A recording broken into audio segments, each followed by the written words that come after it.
ബ്രെഡും മുട്ടയും ഉപയോഗിച്ച് വളരെ സിമ്പിളായിട്ട് തയ്യാറാക്കിയെടുക്കാൻ വേണ്ടി പറ്റുന്ന ഒട്ടും എണ്ണ പറ്റില്ലാത്ത ഒരു പലഹാരത്തിൻ്റെ റെസിപ്പിയുമായിട്ടാണ് ഇന്ന് ഞാൻ വന്നിരിക്കുന്നത്.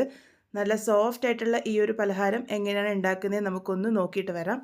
ഇതിനായിട്ട് ഞാനിവിടെ കുറച്ച് ബ്രെഡ് സ്ലൈസസ് എടുത്തിട്ടുണ്ട്. ഞാനിവിടെ 6 എണ്ണമാണ് എടുത്തിരിക്കുന്നത്. ഞാനിവിടെ സാധാരണ മിൽക്ക് ബ്രെഡാണ് ഉപയോഗിച്ചിരിക്കുന്നത്. അത് ഇതുപോലെ ഒന്ന് പൊട്ടിച്ചിട്ട് കൊടുക്കാം. നിങ്ങൾക്ക് ഇതിനായിട്ട് ഫ്രഷ് ആയിട്ടുള്ള ബ്രെഡോ അല്ലാന്നുണ്ടെങ്കിൽ ഫ്രിഡ്ജിൽ വെച്ചിരിക്കുന്ന ബ്രെഡോ ഒക്കെ ഉപയോഗിക്കാവുന്നതാണ്. ഇതുപോലെ കൈ ഉപയോഗിച്ച് ഒന്ന് ചെറുതായിട്ട് പിച്ചിയിട്ട് കൊടുക്കുകയാണ്. ഏത് ടൈപ്പ് ബ്രെഡ് വേണമെങ്കിലും ഇഷ്ടാനുസരണം എടുക്കാവുന്നതാണ്. ഞാനിവിടെ 6 ബ്രെഡ് സ്ലൈസസും ഇതുപോലെ ഒന്ന് ഇട്ട് കൊടുത്തിട്ടുണ്ട്. ഇനി ഇതിലേക്ക് ആവശ്യമായിട്ടുള്ളത് മുട്ടയാണ്. ഇവിടെ 3 മുട്ടയാണ് ആവശ്യമായിട്ടുള്ളത്. അതും കൂടെ നമുക്ക് ഒഴിച്ചു കൊടുക്കാം. പിന്നെ ഇതിലേക്ക് ആവശ്യമായിട്ടുള്ളത് പാലാണ്. ഞാനിവിടെ 1 കപ്പ് അളവ് പാലാണ് ഉപയോഗിച്ചിരിക്കുന്നത്. ആ ഒരു പാലും മുഴുവനായിട്ടും തന്നെ ഒഴിച്ചു കൊടുത്തിട്ടുണ്ട്. ഇതിപ്പോൾ തണുത്ത പാലാണ്. നിങ്ങൾക്ക് റൂം ടെമ്പറേച്ചറിലുള്ള പാൽ വേണമെങ്കിലും ഉപയോഗിക്കാവുന്നതാണ്.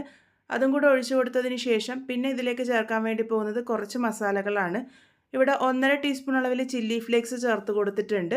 ചില്ലി ഫ്ലേക്സ് ഇല്ലാന്നുണ്ടെങ്കിൽ മുളക് പൊടി ചേർത്താലും മതി. ഇനി ഇതിലേക്ക് 1 ടീസ്പൂൺ അളവിൽ പിസ്സ സീസണിംഗ് ആണ് ചേർത്ത് കൊടുക്കുന്നത്. സാധാരണ സൂപ്പർ മാർക്കറ്റിലൊക്കെ വാങ്ങാൻ കിട്ടുന്നതാണ്. ഇല്ലാന്നുണ്ടെങ്കിൽ ഒഴിവാക്കിയാലും കുഴപ്പമില്ല. ഒറിഗാനോ മാത്രം ഉണ്ടെങ്കിൽ അത് ചേർത്താലും മതി. ഇതിലേക്ക് ഒരു 1/2 ടീസ്പൂൺ അളവിൽ ഉപ്പും കൂടെ ചേർത്ത് കൊടുക്കാം. അതിനുശേഷം ഇത് നന്നായിട്ട് മിക്സ് ചെയ്തെടുക്കുകയാണ് വേണ്ടത്. ആ ഒരു ബ്രെഡും പാലും മുട്ടയും ഒക്കെ നന്നായിട്ട് യോജിച്ച് വരണം. ഇതിപ്പോൾ വളരെ കുറച്ച് മസാലകൾ ചേർത്തിട്ടാണ് ഞാനിവിടെ തയ്യാറാക്കിയെടുത്തിരിക്കുന്നത്. ഒരു പിസ്സയുടെ ഫ്ലേവറിലാണ് തയ്യാറാക്കിയത്. അതുകൊണ്ടാണ് പിസ്സ സീസണിങ് ചേർത്തിരിക്കുന്നത്. ആ ഒരു പൊടി നിങ്ങളുടെ കയ്യിൽ ഇല്ലാന്നുണ്ടെങ്കിൽ കയ്യിൽ ഒറിഗാനോ ഉണ്ടെങ്കിൽ അത് മാത്രം ചേർത്താലും മതി. ഇനി ഒന്നുമില്ലെങ്കിൽ കുറച്ച് ഗരം മസാല ചേർത്തിട്ടും ഇത് തയ്യാറാക്കി എടുക്കാവുന്നതാണ്. അപ്പോൾ ഇതുപോലെ ഒന്ന് മിക്സ് ചെയ്തെടുത്തിട്ടുണ്ട്. ആ ഒരു ബ്രെഡൊക്കെ ഇപ്പോൾ നന്നായിട്ട് ഉടഞ്ഞ് യോജിച്ച് വന്നിട്ടുണ്ട്. ഈ ഒരു രീതിക്കാണ് കൂട്ടുണ്ടാവേണ്ടത്. ഇനി ഇതൊരു 5 മിനിറ്റ് നേരത്തേക്ക് റെസ്റ്റ് ചെയ്യാൻ വേണ്ടി വെക്കാം. ആ ഒരു സമയത്തേക്ക് ഇതിൻ്റെ ഉള്ളിലൊരു ഫില്ലിംഗ് തയ്യാറാക്കിയെടുക്കാം. അതിനായിട്ട് ഞാനിവിടെ ഒരു ബൗളിലേക്ക് ഒരു ചെറിയ ഉള്ളി ചെറുതായിട്ട് സ്ലൈസ് ചെയ്തെടുത്തതാണ് ചേർത്ത് കൊടുത്തിരിക്കുന്നത്. ഇതിൻ്റെ കൂടെ തന്നെ ഒരു ചെറിയ കഷ്ണം ക്യാപ്സിക്കം കൂടെ ചേർത്തിട്ടുണ്ട്. ഏകദേശം 1.5 ടേബിൾ സ്പൂണുള്ളൊക്കെ കാണുള്ളൂ. ഇതിലേക്ക് 1 ടേബിൾ സ്പൂൺ അളവിൽ സോസാണ് ചേർത്ത് കൊടുത്തിരിക്കുന്നത്. അതിലേക്ക് ഒരു 1/4 ടീസ്പൂൺ അളവിൽ പിസ്സ സീസണിങ്ങും 1/4 ടീസ്പൂൺ അളവിൽ തന്നെ ചില്ലി ഫ്ലേക്സും ചേർത്തിട്ടുണ്ട്.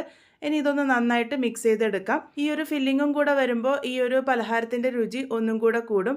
വളരെ കുറച്ച് വെജിറ്റബിൾസ് മാത്രമേ ഞാനിവിടെ ചേർത്തിട്ടുള്ളൂ. നിങ്ങൾക്ക് വേണമെങ്കിൽ കൂടുതലായിട്ടും ചേർക്കാവുന്നതാണ്. ഇനി ഇതൊന്ന് സെറ്റ് ചെയ്തെടുക്കാം. അതിന് വേണ്ടിയിട്ട് ഒരു പാൻ എടുത്തിട്ടുണ്ട്. അതിലേക്ക് ഒരു തുള്ളി എണ്ണ ഒഴിച്ചു കൊടുത്തിട്ടുണ്ട്. ഇത് ഒഴിച്ചു കൊടുക്കണമെന്ന് നിർബന്ധമൊന്നുമില്ല. എണ്ണയ്ക്ക് പകരം വേണമെങ്കിൽ നിങ്ങൾക്ക് ബട്ടറും ഉപയോഗിക്കാവുന്നതാണ്. ഇതുപോലെ ഒന്ന് സ്പ്രെഡ് ചെയ്ത് കൊടുത്തിട്ടുണ്ട്. അതിനുശേഷം നമ്മൾ തയ്യാറാക്കി വെച്ചിരിക്കുന്ന ബ്രെഡിൻ്റെ ആ ഒരു മിക്സിൽ നിന്നും പകുതിയോളം മിക്സ് ആദ്യം ഒഴിച്ചു കൊടുക്കാം. മുഴുവനായിട്ട് ഒഴിക്കുന്നില്ല, പകുതിയാണ് ആദ്യം ഒഴിച്ചു കൊടുക്കുന്നത്. ഇതുപോലെ പാനിൽ എല്ലാ സ്ഥലത്തും എത്തുന്ന രീതിക്ക് ഒന്ന് സ്പ്രെഡ് ചെയ്ത് കൊടുക്കാം. ഈ ഒരു രീതിക്ക് ഒരു ലെയർ സെറ്റ് ചെയ്തെടുത്തിട്ടുണ്ട്. ബാക്കി കൂട്ടവിടെ മാറ്റി വയ്ക്കാം. ഇതിൻ്റെ നടുഭാഗത്തേക്കായിട്ട് നമ്മൾ തയ്യാറാക്കി വെച്ചിരിക്കുന്ന ആ ഒരു ഉള്ളി ക്യാപ്സിക്കത്തിൻ്റെ മിക്സാണ് വെച്ച് കൊടുക്കാൻ വേണ്ടി പോകുന്നത്. അതും ഈ ഒരു നടുഭാഗത്തേക്കായിട്ട് നല്ലപോലെ സ്പ്രെഡ് ചെയ്തിട്ട് തന്നെ വെക്കാം. ഒരുപാട് സൈഡിലോട്ടേക്ക് വെക്കണ്ട, നമ്മൾക്ക് ആ ഒരു ഭാഗം അടഞ്ഞു കിട്ടണം.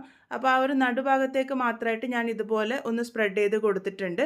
ഒരുപാട് കൂടുതലായിട്ട് വെജിറ്റബിൾസ് ചേർക്കണ്ട കേട്ടോ, ഈ ഒരു പാകത്തിന് ചേർത്താൽ മതി.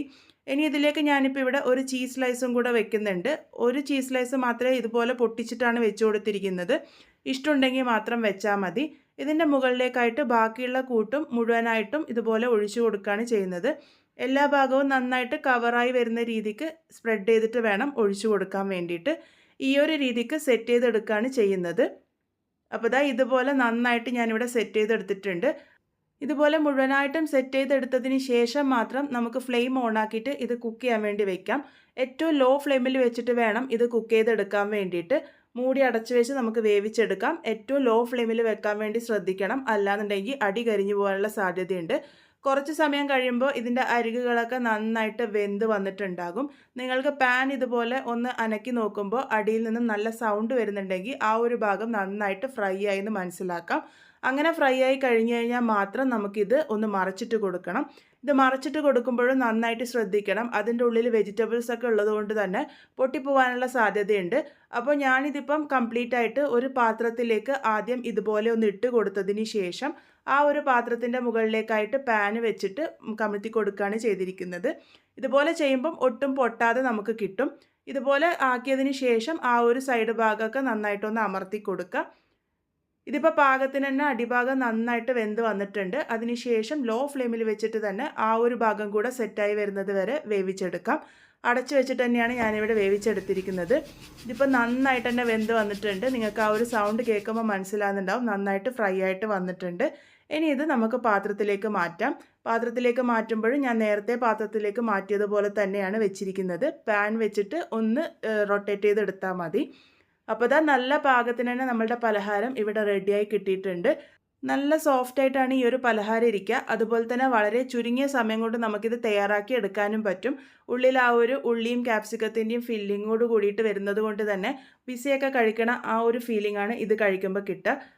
കുട്ടികൾക്കൊക്കെ ഒരുപാട് ഇഷ്ടമാവുന്ന ഈ ഒരു പലഹാരം നിങ്ങൾ എന്തായാലും ട്രൈ ചെയ്ത് നോക്കൂ. ട്രൈ ചെയ്തതിന് ശേഷം ഫീഡ്ബാക്സ് ഒക്കെ പറയാൻ വേണ്ടി മറക്കരുത്. വീണ്ടും ഒരു നല്ല റെസിപ്പിയുമായി വളരെ പെട്ടെന്ന് തന്നെ കാണാം.